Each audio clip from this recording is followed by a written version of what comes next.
Welcome back to my channel. আজকের রেসিপিটি শুটকি প্রেয়সীদের জন্য। কোনো রকম বাটাবাটির ঝামেলা ছাড়াই সহজে তৈরি করে নিন শুটকি ভর্তা।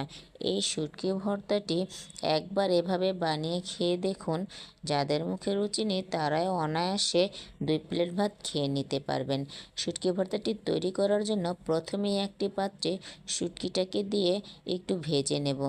2 থেকে 3 মিনিট ভেজে নেওয়ার পর ভালোভাবে ধুয়ে নিতে হবে।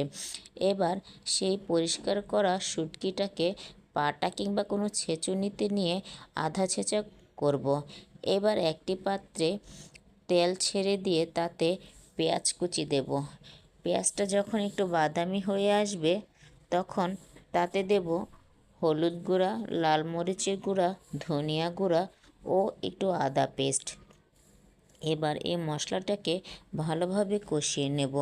মশলাটা কষানো হয়ে গেলে তাতে দিয়ে দেব শুটকিটাকে যখন দেব তখন ভালোভাবে আবার একটু রান্না করে নেব।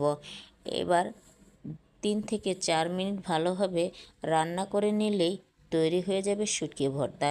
কেউ চাইলে এর সাথে একটু ধনেপাতা কুচিও দিতে পারেন।